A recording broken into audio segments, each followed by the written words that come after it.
পৌরসভা ভোট একেবারে ঘাড়ের উপর নিঃশ্বাস ফেলছে, ঠিক এই মুহূর্তে কোনো কয়েকদিন এই মুহূর্তে পথসভা পাটলিখানপুরের মুখে বামফ্রন্ট এবং আইএসএফ সমর্থিত যে পথসভা, এই পথসভা থেকে মানুষের ঠিক কীভাবে সাড়া পাচ্ছেন এবং আপনাদের আইএসএফ এবং সিপিএম সমর্থিত প্রার্থী তিনি হিঙ্গলগঞ্জ বিধানসভায় জেতা নিয়ে ঠিক কতটা আশাবাদী? এবারের নির্বাচনে আমরা যেটা মনে করছি একটা পরিবর্তনের নির্বাচন হচ্ছে। সেখানে আমাদের বিধানসভা নির্বাচনে একটা পরিস্থিতি নতুন তৈরি হয়েছে।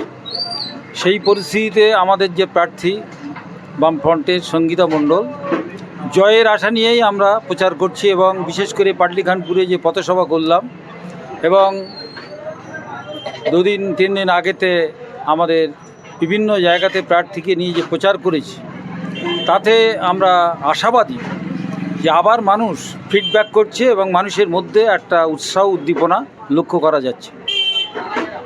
একটা সময় ছিল পাটলিখানপুর ছিল বামফ্রন্টের দুর্জয় ঘাটতি, তার মধ্যে গড়িয়ে গেছে 15টা বছর। এখন নতুনভাবে পাটলিখানপুরটাকে কিভাবে দেখছেন? আমরা যেটা মনে করছি, আমরা আমাদের বক্তব্যের মধ্য দিয়ে তুলে ধরার চেষ্টা করেছি। আমাদের প্রথম কাজ হচ্ছে এলাকার শান্তি শৃঙ্খলা এবং সম্প্রীতিকে ফিরিয়ে আনা এবং বিশেষ করে উন্নয়নের প্রশ্নে আমাদের নদীবেষ্টিত এলাকা, সেই নদীবেষ্টিত এলাকার জল নিকাশি ব্যবস্থা একদম ধ্বংস হয়ে গেছে এই 15 বছরে। কৃষক তার জমিতে চাষ করার ইচ্ছা থাকলেও চাষ করতে পারছে না এবং সেই জমির পরিমাণ প্রায় কয়েক হাজার বিঘা জমি। সেই জমিতে জল নিকাশি ব্যবস্থা সৃষ্টি করে আবার পুনরায় যাতে কৃষক চাষ করতে পারে তার ব্যবস্থা করা। গোটা সুন্দরবনের নদীবাঁধ ভেঙে বছর বছর প্লাবন হচ্ছে, সেই নদীবাঁধকে পুনরায় মেরামত করা এবং শক্তপোক্ত করা। যে সমস্ত রাস্তাগুলো বেহাল অবস্থা হয়ে গেছে সেই বেহাল রাস্তাগুলোকে আবার তৈরি করা এবং বিশেষ করে শিক্ষিত যুবক যুবতী যারা আছে তাদেরকে কাজের কর্মসংস্থান করা। আমাদের যারা বৃদ্ধ মানুষ আছেন, বৃদ্ধ বৃদ্ধা, তাদেরকে ন্যূনতম কিছু সাহায্য করা এবং সেটা আমরা আমাদের ইশতেহারে বামফ্রন্টের বলেছি, ন্যূনতম 3000 টাকা তাদেরকে আমরা সাহায্য করব।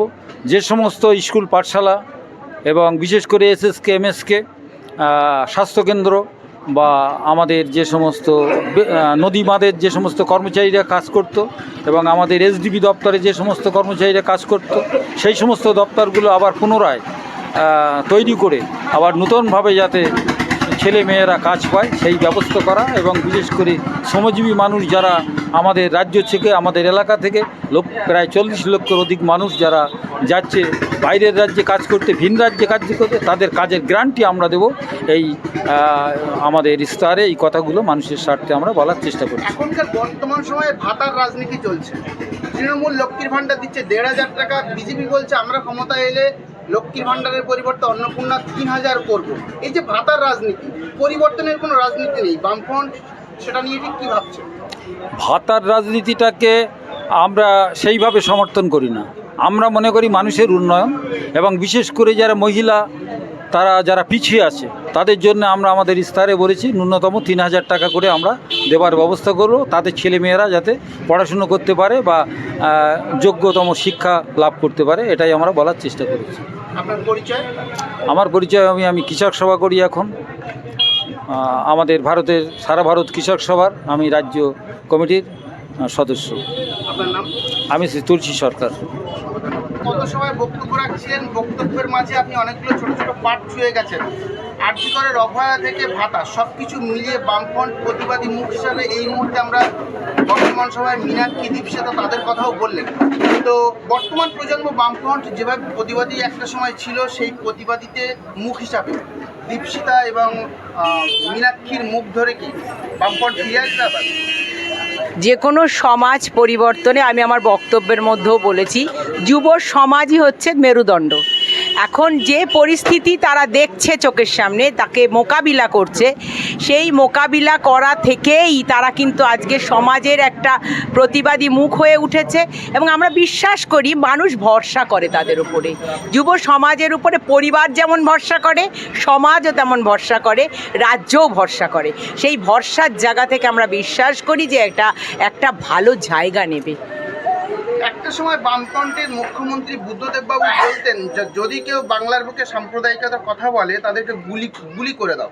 ঠিক সেই জায়গায় দাঁড়িয়ে এখন হিন্দু মুসলিমের বিকল্প কোনো রাজনীতি নেই, কি বলবেন? বিকল্প রাজনীতি নেই এটা আমি বলবো না, কেননা যারা সাম্প্রদায়িকতা করে না তারাই বিকল্প। বামপন্থীরা কখনো মনে করে না যে রাজনীতিতে কখনো ধর্ম নিয়ে কাজ করা হবে। ধর্ম বহু আগে মেকিয়াভেলি বলেছিলেন যে ধর্ম রাজনীতি আলাদা, এ তো বহু আগের কথা। আর আজকের দিনে দাঁড়িয়ে বামপন্থ সেইটা, এবং বামপন্থীরা তারা মার্ক্সবাদে বিশ্বাস করে, সেখানে ধর্ম কোনো ফ্যাক্টর না। মানুষের কষ্ট, মানুষের সম্ভাবনা, মানুষের সমস্যা, সেটা দেখাই হচ্ছে আমাদের কাজ। সেই জন্য ওটা আমরা আলোচনার মধ্যে আনবই না। রাম রহিমের রক্ত কখনো আলাদা হতে পারে না। আমার যদি রক্তের প্রয়োজন হয়, যে ব্লাড আসছে সে ব্লাডটা রামের না রহিমের সেটা তো আমি জানি না, আর সেটা দেখে তো আমি মরিও না বাঁচিও না, আমি বাঁচি রক্ত বলে। অতএব আমরা এটা কোনো আলোচনার বিষয়ে মনে করি না। বর্তমান সময়ে আপনার বেশভূষা দেখে মনে হচ্ছে আপনি একজন হিন্দু ঘরের মহিলা।